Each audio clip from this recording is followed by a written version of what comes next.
So, good morning, students. So, now today we want to discuss Kepler's laws of planetary motion. Kepler's laws of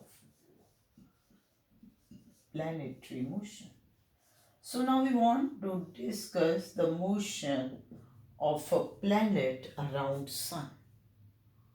आपको पता है universe में हम क्या मान करके चलते हैं? All planets revolve around the sun in elliptical orbit with sun as one of its focus. So इसको हम नाम क्या देते हैं? Kepler's first law.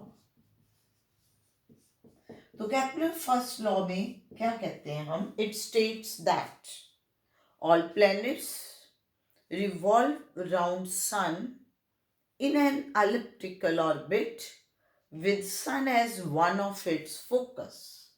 क्या मीनिंग है कि path of the planet is considered to be the ellipse like this.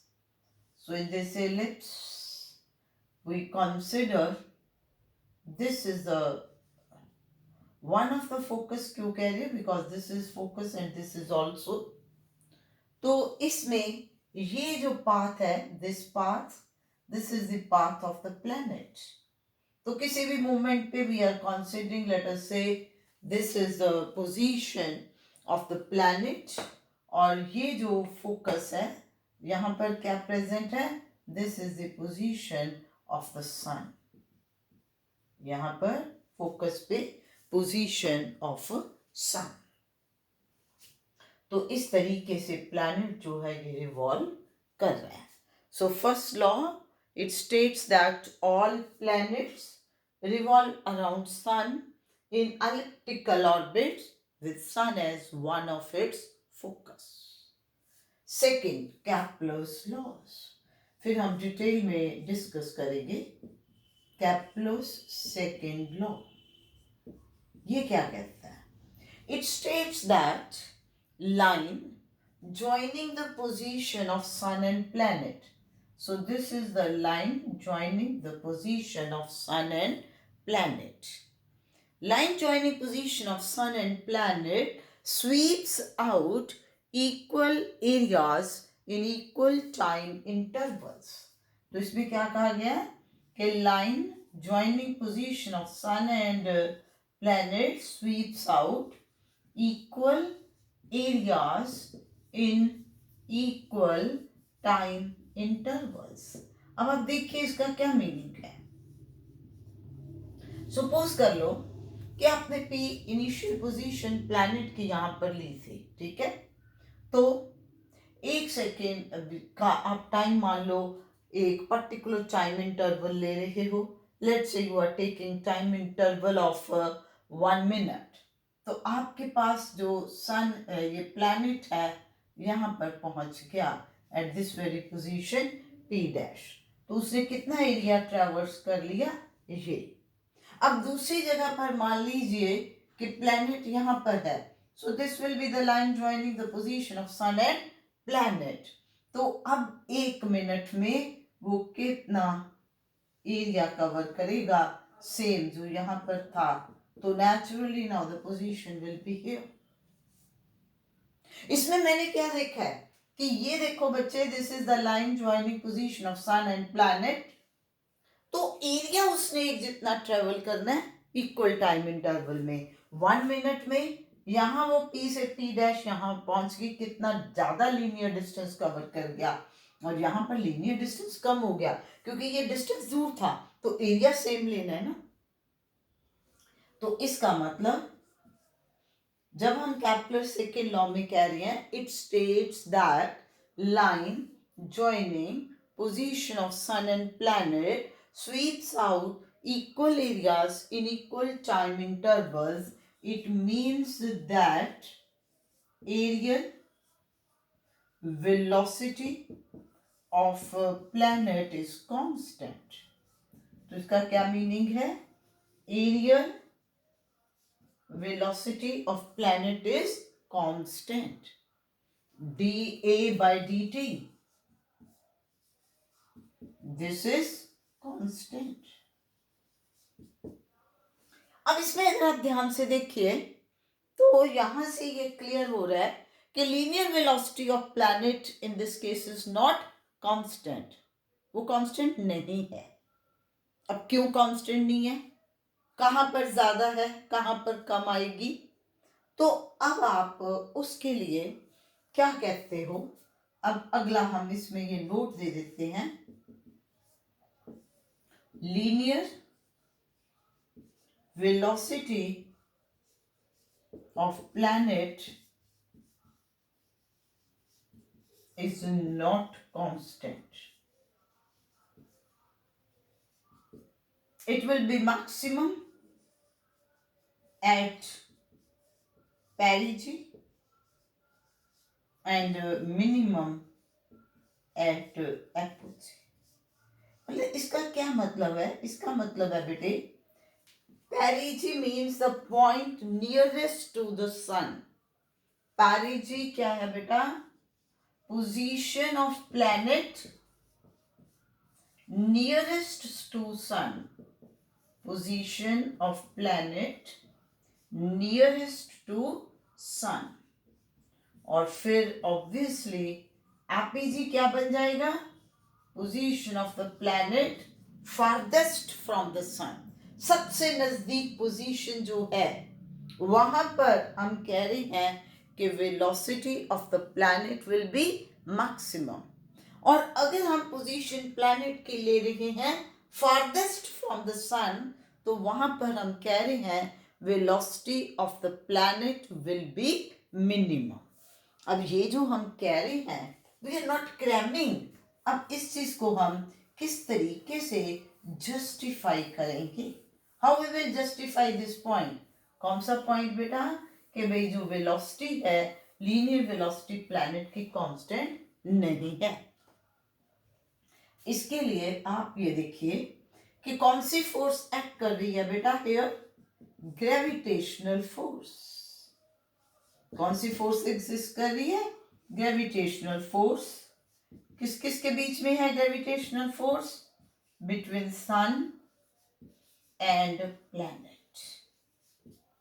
ठीक हो गया, gravitational force between sun and planet. ये कौन सी फोर्स है, दिस इज रेडियल फोर्स, और यू कैन से इसको रेडियल कह लो या आप इसको कह सकते हो it is central force, it is central force.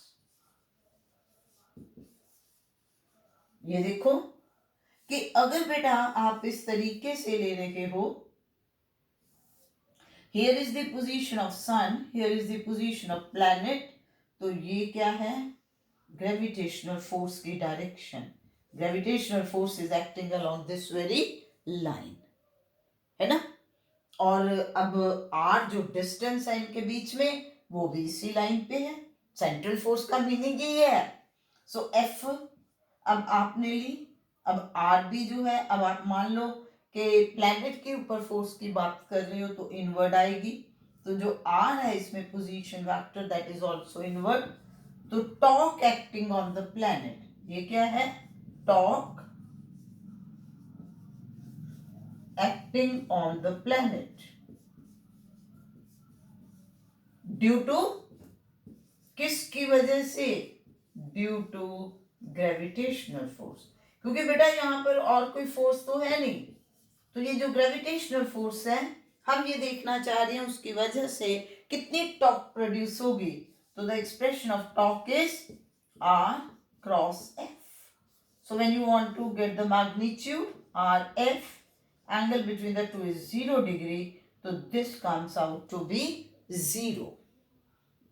That means planet is not experiencing any torque।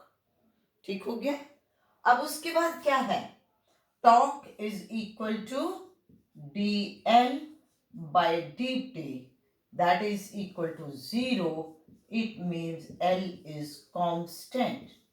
तो यहां से हम ये कह सकते हैं कि हमने कैप्लर-सेकिंड लॉ से क्या कॉन्सेप्ट निकाल लिया कि angular momentum of planet is constant. क्या निकाला बेटा? Angular momentum of planet is constant. ठीक होगी बात? अब आगे देखो। अब आप देखिए, इसमें आर आपने इस तरफ लिया तो वेलोसिटी v किसी भी मूवमेंट पे इस तरफ को आएगी। अब if you talk about L, L is are cross p. Now the magnitude will be r p. Now r is along the radius, this is tangentially, so that means इनके बीच में एंगल कितना है? 90 डिग्री। तो r p sine of 90 degree is 1 r, और p linear momentum किसके बराबर आ गई? Mass into velocity, where m is mass of the planet. तो इसका मतलब ये हो गया L constant means that m into vr is constant. अब मास तो प्लैनेट का कांस्टेंट रहना ही रहना है, तो इसका मीनिंग क्या बन गया आपके पास कि v into r is constant. क्यों मैं ये कह पाई थी, ये वाला पॉइंट? अब यहां से देखो, for the position of planet nearest to sun, r will be minimum, then v will be maximum. Now for the position of planet farthest from the sun, r is maximum, so v velocity is minimum. तो that means, अब सबसे पहली बात, इसका मतलब ये होगा कि अगर आप प्लैनेट की मोशन देखोगे, अगर आप इसको विजुअलाइज करते हो, तो क्या होगा? जब ये प्लैनेट सन के पास है तो बड़ी स्पीड से जा रहा है, जैसे जैसे ये दूर होता जाएगा इसकी स्पीड कम होती जाएगी, फारदेस्ट पॉइंट पे कम होके फिर जैसे जैसे नजदीक आना शुरू होगा फिर स्पीड बढ़नी शुरू हो जाएगी। तो बेटा अब कैपलर सेकंड लॉ से सबसे पहले हमने इसकी स्टेटमेंट की। क्या है स्टेटमेंट? कह रही line joining position of sun and planet sweeps out equal areas in equal time intervals. इस स्टेटमेंट से हमने नेक्स्ट पॉइंट क्या लिया? Areal velocity of planet is constant. फिर सेकंड पॉइंट हम क्या कह रहे हैं? Linear velocity of planet is not constant, it is maximum at the nearest point, at the nearest position of planet, and minimum at farthest position of planet, जो हमने यहां से कैलकुलेट किया है। उस पॉइंट तक कैसे पहुंचे हैं ये अब आपके सामने है। अब इसको आप, अब आपको बढ़ेगी जो है को कैपलर सेकंड लॉ इस तरीके से भी आ सकता है कि कैपलर second law is consequence of, कैपलर second law is consequence of, ये मैं आपको बता रही हूं कि आपको इस तरीके से भी कहा जा सकता है। उस पॉइंट को आप कैसे लोगे? पहले तो अभी आप यहां तक देखो।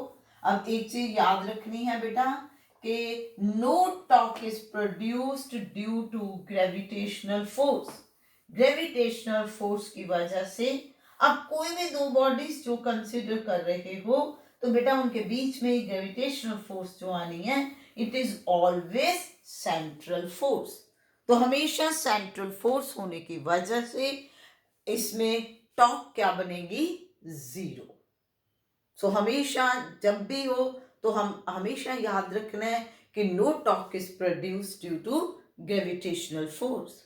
तो क्योंकि कोई टॉर्क प्रोड्यूस नहीं हो रही इसलिए हम इसमें कह रहे हैं no torque is acting on the planet, so angular momentum of planet is constant. अब इसलिए अगर आपको कहा जाए graph between aerial velocity and aerial velocity of planet and time, aerial velocity of planet and time, तो क्या आएगा?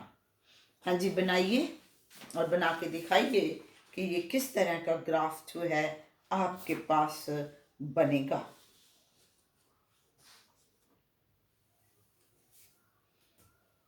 इसमें जब आप ग्राफ बनाओगे we will take time along x-axis, independent variable. Aerial velocity along y-axis, dependent variable. Aerial velocity constant है, so this means that graph is a straight line parallel to time axis. ठीक होगी बात. अब हम इसके बाद लेते हैं Kepler's third law. Kepler's third law. It states that sphere of time taken by the planet to complete one revolution around sun is directly proportional to cube of semi major axis. क्या meaning है बेटा कि जब आप planet की orbital motion, elliptical motion consider कर रहे हो, तो अब अगर प्लैनेट मान लीजिए यहां से शुरू हुआ तो वो इस तरीके से रिवॉल्व करके यहां पर बैक पहुंच रहा है. So this will be one complete revolution of planet around sun. ये बेटा जो हम शो कर रहे हैं ये एक्चुअल प्रैक्टिस में we are showing path along which the planet is revolving. ये क्या है? पाथ है जिसके ऊपर प्लैनेट मूव कर रहा है. This is the position of the planet जो आगे आगे आगे आगे जाती जाएगी. तो अब जितना टाइम उसको एक कंप्लीट रेवोल्यूशन के लिए लगा उसे हम क्या बोलते हैं? Time period. तो केपलर थर्ड लॉ में क्या कहा गया है? It states that square of time taken by planet to complete one revolution around sun, यानी कि square of time period is directly proportional to, किसके डायरेक्टली प्रोपोर्शनल है? Cube of semi major axis. Semi major axis. बेटा ellipse जो है उसमें आप देख रहे हो एक एक्सिस इधर आएगी और एक इधर आएगी, तो जो दोनों एक्सिस का डिस्टेंस है वो एक जितना नहीं है, इसलिए इस एक्सिस को क्या बोलते हैं? Major axis. और इस एक्सिस को क्या बोलते हैं? माइनर. तो सेमी का मतलब आधी, तो this is the semi major axis. तो इसके accordingly square of time period is directly proportional to cube of semi major axis. So this is Kepler's third law. So जो planetary motion है that was described by Kepler within 3 laws. उसने पहले law में देखो बेटे ये बता दिया कि उसका पाथ क्या होगा, ठीक है. सेकेंड लॉ में उसने बता दिया कि उस पाथ के ऊपर प्लैनेट जब रिवॉल्व कर रहा है तो उसकी लीनियर वेलोसिटी क्या है. और तीसरे में वो बता रहा है कि जो टाइम लगना है उसको एक कंप्लीट रेवोल्यूशन के लिए वो उस पाथ के ऊपर कैसे डिपेंडेंट करेगा. ठीक होगी बात.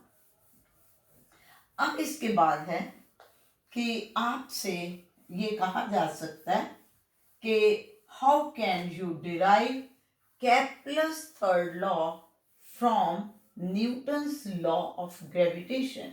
हम इसमें ये बताना चाह रहे हैं कि जो बेस है that is Newton's law of gravitation only. उसको बेस मान के ही केपलर ने प्लैनेटरी मोशन के लॉज निकाले. तो अब हमारा क्या पर्पस है? Derivation of Kepler's third law from Newton's law of gravitation.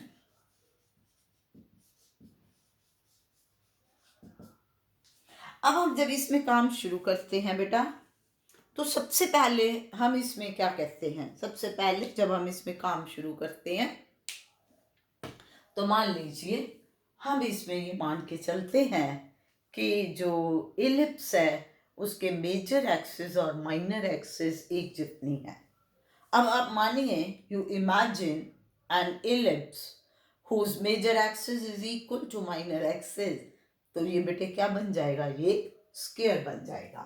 जैसे मैथमेटिक्स में आपको बेटे याद होगा कि अगर आप इक्वेशन इलिप्स की लिखते हो तो वो ये बनती है x square by a square plus y square by b square is equal to 1।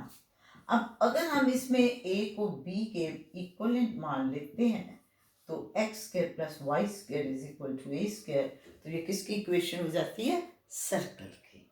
So that means हम इसमें सबसे पहला पॉइंट यही एज्यूम करके चल रहे हैं कि planet is revolving round the sun in a circular orbit. हमने कहा कि मान लीजिए प्लैनेट रिवॉल्व कर रहा है round the sun in this circular orbit, तो फिर सन की पोजीशन क्या बन जाएगी, एट द सेंटर। तो इस तरीके से प्लैनेट इसके अराउंड रिवॉल्व कर रहा है, और जो सर्कुलर पाथ पे जब रिवॉल्व कर रहा है then r is the radius of the circular orbit.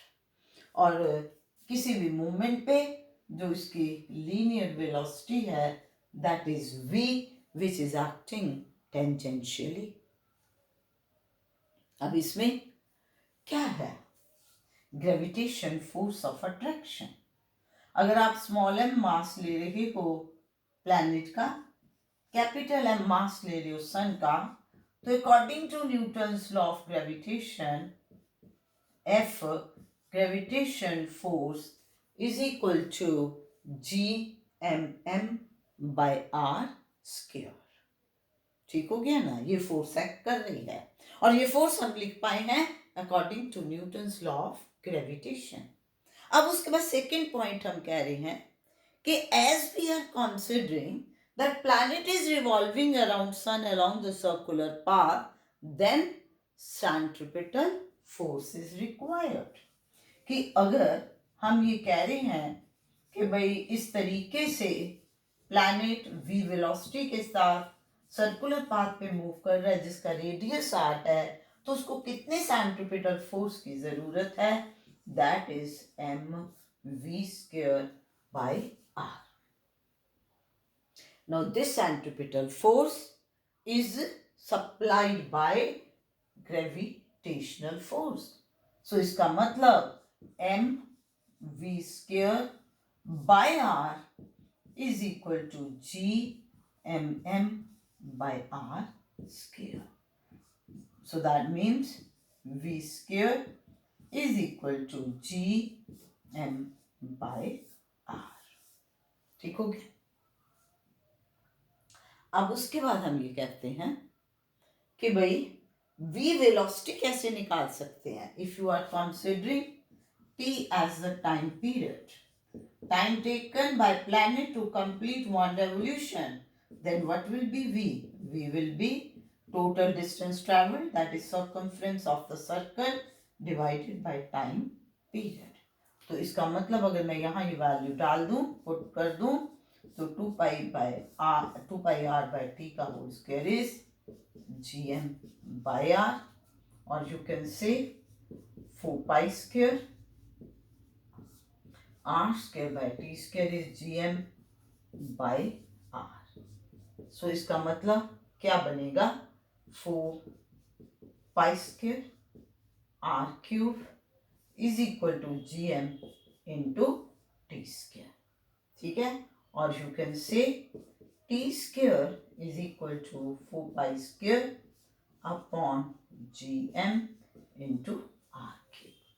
अब ये 4 constant, pi constant, g gravitational constant and mass of the planet constant, so this all is constant। तो आपके पास क्या बन गया, t square is proportional to r cube। t is the time period, time taken to complete one revolution, तो t square is square of time taken to complete one revolution. अब r cube, अब अगर आप ले रहे हो r, इसमें radius किसके बराबर है? Semi major axis. ठीक है, तो इस तरीके से आपको अब एग्जाम में क्वेश्चन आ सकता है कि how you can derive Kepler's third law from Newton's law of gravitation. तो बेटा हमने सबसे पहला स्टेप क्या लिया कि we are considering planet of mass m revolving around the sun in circular orbit. तो सबसे पहले देखा कि उसके ऊपर ग्रेविटेशनल फोर्स कितनी एक्ट कर रही है.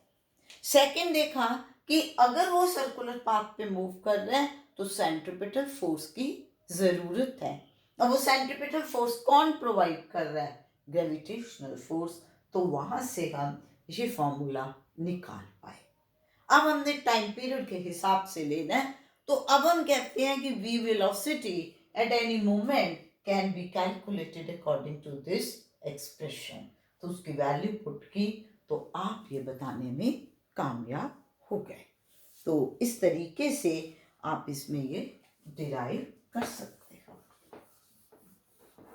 नाउ नेक्स्ट, इसी तरीके से we want to derive Kepler's second law from, अब डेरिवेशन Kepler's second law की, ये थर्ड लॉ हमने निकाला था, डेरिवेशन किसकी थी? ये थर्ड लॉ की थी.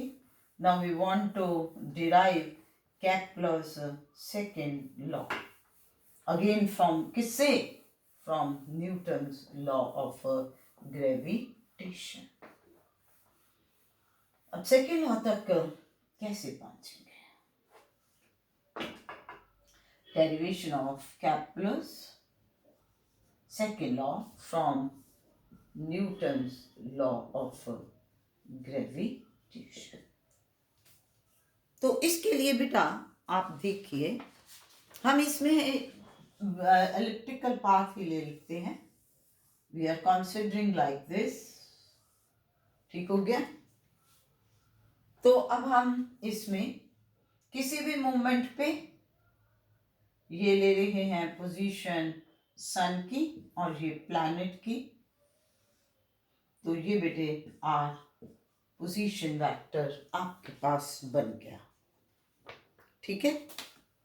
अब उसके बाद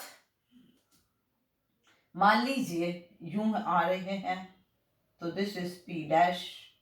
तो बेटा ये P डैश जो है यहाँ, it will be R plus D R. तो अगर मैं P को P डैश से ज्वाइन कर लूँ तो ये तुम्हारे पास किसके बराबर आ जाएगा? डी आर के डिस्प्लेसमेंट.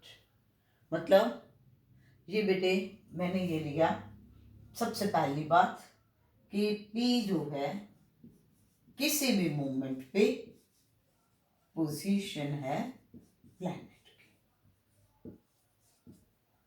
ठीक होगी बात. सबसे पहली बात हमने इसमें जो ली है, तो जब ये पोजीशन आपके पास प्लैनेट की है और अब ये planet after dt seconds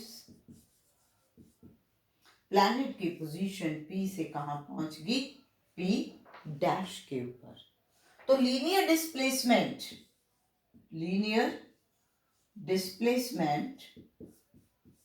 dt seconds के दौरान कितनी हुई? लीनियर डिस्प्लेसमेंट dt सेकेंड्स के दौरान. तो ऑब्वियसली बेटा that linear displacement will be dr. ये अभी आप इस तरफ रखो. अब हमने स्टार्ट फिर वहीं से करना है, न्यूटन्स लॉ ऑफ ग्रेविटेशन से. तो ये सन और प्लैनेट जब आपने ले लिया तो इनके बीच में F आ गई, gravitational force. Now F is the gravitational force acting on the planet, जो अभी मैंने जैसे बताया था. ठीक हो गया.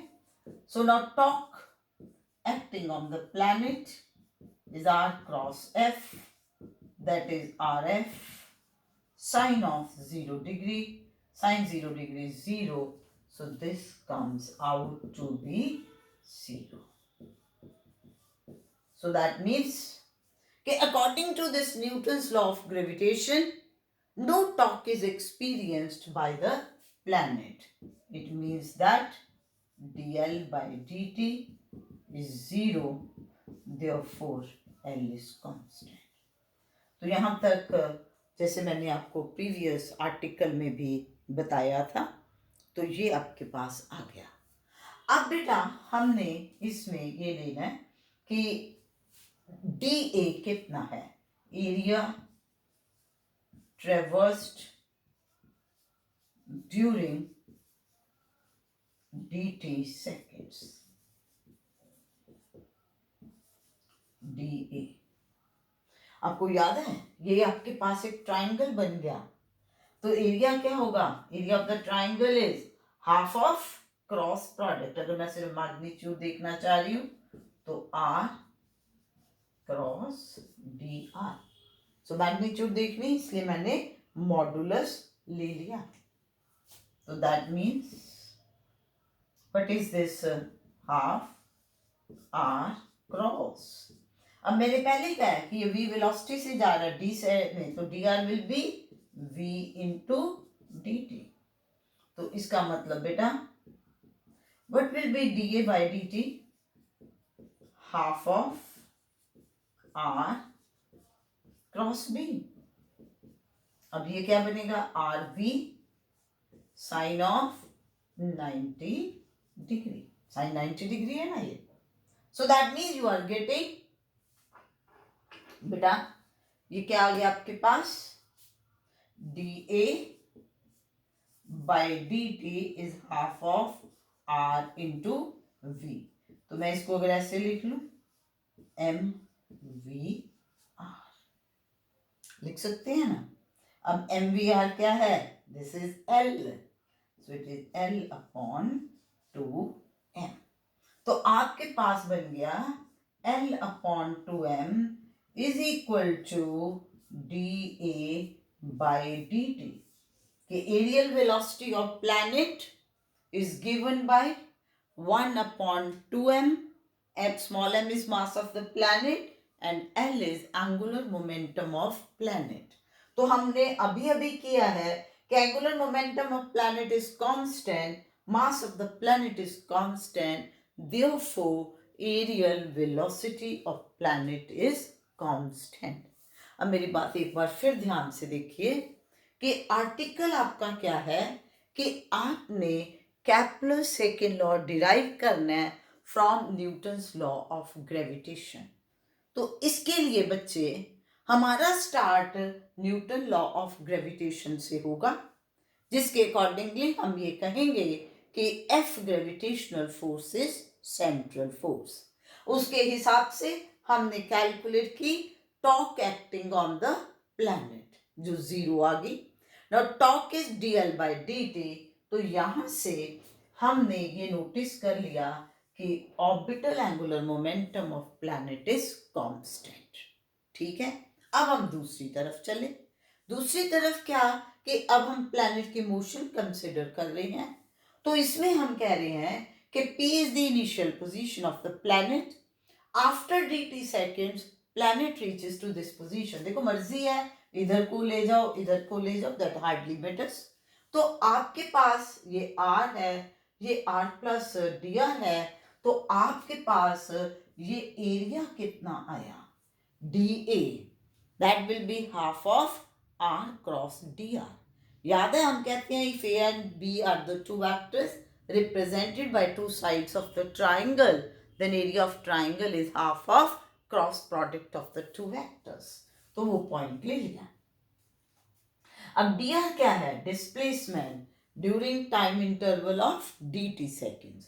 तो इसलिए dr को लिख लिया v इंटू dt. dt को इधर ले गए तो dA by dt is equal to dA by dt is half of r cross v. अब r इज along this side and v is along this side. तो इनमें एंगल कितना है, 90 डिग्री. सो ये हाफ ऑफ आर वी बन गया. m से मल्टीप्लाई और डिवाइड कर लिया.